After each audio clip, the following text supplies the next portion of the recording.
ആദ്യമായിട്ട് നമുക്ക് കടല ഒന്ന് വേവിച്ചെടുക്കാം. ഞാൻ 1 കപ്പ് കടലയാണ് എടുത്തിരിക്കുന്നത്. ഇത് നന്നായിട്ട് കുതിർത്ത് എടുത്ത കടലയാണ്.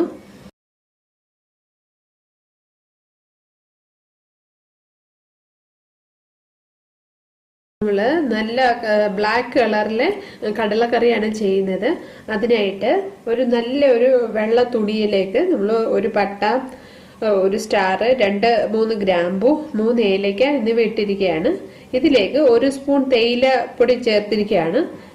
എൻ്റെ കയ്യിൽ ഈ ടൈപ്പ് തേയിലയാണ്. സാധാരണ തേയിലപ്പൊടി ആയാലും മതി. ബാക്കി നമ്മൾ ഗരം മസാല എല്ലാം ആഡ് ചെയ്യുന്നുണ്ട്. അതുകൊണ്ട് സാധാരണ തേയില ആയാലും കുഴപ്പമില്ല. 1 സ്പൂൺ ഇട്ടിരിക്കുകയാണ്.